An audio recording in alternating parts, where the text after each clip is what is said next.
Hello dear student. आज मैं discuss करने जा रहा हूँ अप्रोच एंड लैंडिंग सिस्टम। इसमें मैं डिस्कस करूँगा instrument landing system. Approach and landing system basically होता क्या है, जब कोई एयरक्राफ्ट होता है उसको जब लैंड कराना होता है तो उसके लिए क्या अप्रोच और लैंडिंग सिस्टम यूज़ किया जाता है, उसको हम बोलते हैं अप्रोच एंड लैंडिंग सिस्टम। इसमें बेसिकली 3 तरीके की लैंडिंग सिस्टम होती है।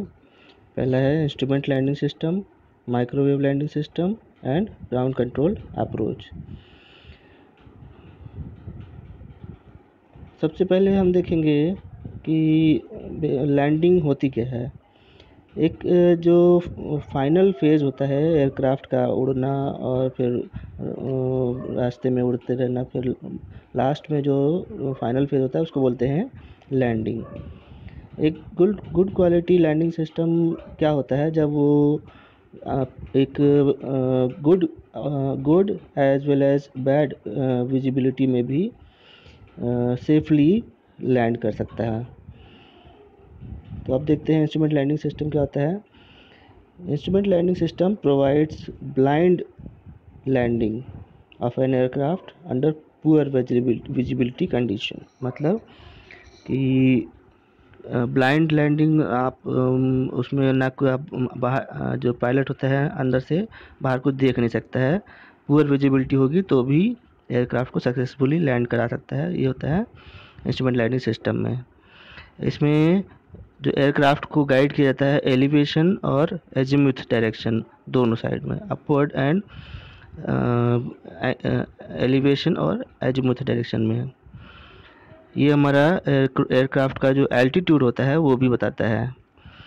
इसमें ये हमारा जो डायग्राम है ये दिखा रहा है इंस्ट्रूमेंट लैंडिंग सिस्टम, जिसमें ये हमारा रनवे है, यहाँ पर एक लोकलाइज़र लगा है। ये हमारे M1 M2 M3 जो होते हैं वो मार्कर बीकन होते हैं। ये जो ये है इसको बोलते हैं ग्लाइड स्लोप प्लेन। ये जो है ये हमारा है इक्वी सिग्नल लोकलाइज़र प्लेन। मीन्स जो हमारा लोकलाइज़र है वो हमारा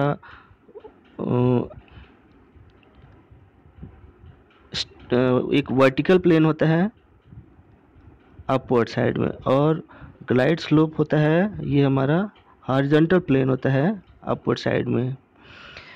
अब हम देखते हैं एक एक करके कि ये लोकलाइज़र ग्लाइड स्लोप क्या होते हैं। लोकलाइज़र बेसिकली जैसा कि मैंने बताया कि वर्टिकल इक्वी सिग्नल प्लेन होता है from the centre line of the runway. इसमें जो ट्रांसमीटर होता है वो हमारा 300 मीटर की दूरी पे होता है रनवे से। ये जो ये लोकलाइज़र काम करता है हमारा VHF की रेंज में। It consist of 2 antenna array, one for centre and other for side lobe. Side lobe में भी 2 एंटीना होते हैं। अब देखते हैं जैसे सेंटर एंटीना जो होता है वो मॉड्यूलेटेड होता है 150 और 90 हर्ट्ज से। बाकी जो दूसरे एंटीना होते हैं वो भी 150 और 90 हर्ट्ज से मॉड्यूलेटेड होते हैं। If aircraft is in centre then pilot knows the correct position या पाथ। लेकिन अगर वो डेविएट करता है अपने पाथ से तो 90 हर्ट्ज या 150 हर्ट्ज वाला जो सिग्नल होता है वो डोमिनेट होने लगता है, बढ़ने लगता है। तो जिससे उसको पता चल जाता है कि मैं 90 की तरफ बढ़ रहा हूँ या 150 की तरफ बढ़ रहा हूँ। अगर 90 की तरफ बढ़ रहा है तो 150 की तरफ टर्न कर लेगा एयरक्राफ्ट को, और 150 की तरफ बढ़ रहा है तो 90 की तरफ टर्न कर लेगा। ग्लाइड स्लोप क्या होता है, हमारा हॉरिजॉन्टल प्लेन होता है जो इंक्लाइंड होता है 2 to 5 डिग्री एंगल पर फ्रॉम दी रनवे, या ज़मीन से 2 से 5 डिग्री ऊपर इसका प्लेन होता है। It operates in 339 to 335 megahertz band. इसकी वर्किंग लगभग सेम होती है जैसा हमारा लोकलाइज़र का होता है, बट ये हमारा हॉरिजॉन्टल डायरेक्शन में होता है। लोकलाइज़र हमारा वर्टिकल प्लेन में होता है और ग्लाइड स्लोप हमारा हॉरिजॉन्टल प्लेन में होता है। मार्कर बीकन क्या होता है? मार्कर बीकन हमारे जो एक डिवाइसेस होते हैं जो इंस्टॉल होते हैं कुछ कुछ दूरी पर रनवे से कुछ कुछ दूरी पर इंस्टॉल होते हैं। ये हमारे जो एयरक्राफ्ट की पोजीशन होती है, ये पायलट को पता चलता है मार्कर बीकन से कि अभी एयरक्राफ्ट रनवे से कितनी दूर है या ज़मीन से कितना ऊपर है। इसमें 3 मार्कर बीकन यूज़ होते हैं। इसकी जो बीम होती है वो प्लस माइनस 40 डिग्री होती है चौड़ी, और प्लस माइनस 80 डिग्री होती है परपेंडिकुलर टू दी सरफेस। जैसे इसमें अगर हम डायग्राम में देखें तो ये जो इसका जो सर्कुलर शेप है, इसका जो एंगल होगा वो प्लस माइनस 40 डिग्री होगा, लेकिन जो ये मैंने प्लस माइनस 80 डिग्री बताया वो ज़मीन से ये इसका प्लस माइनस 80 डिग्री इसका होगा एंगल। और जो हाइट होती है वो सबसे जो M3 होता है आउटर मार्कर बीकन का हाइट होता है 300 मीटर, मिडिल मार्कर बीकन का 60 मीटर और इनर मार्कर बीकन का less than 60 metre. Marker beacon हमारे 75 मेगाहर्ट्ज़ की फ्रीक्वेंसी पे ऑपरेट होते हैं। जैसा कि मैंने बताया, आउटर मार्कर बीकन हमारे 7 किलोमीटर की दूरी पे लगा होता है रनवे से और 400 मेगाहर्ट्ज़ पे ऑपरेट करता है। मिडिल मार्कर बीकन 1 किलोमीटर की दूरी पे लगा होता है और 1300 हर्ट्ज़ पे ऑपरेट होता है।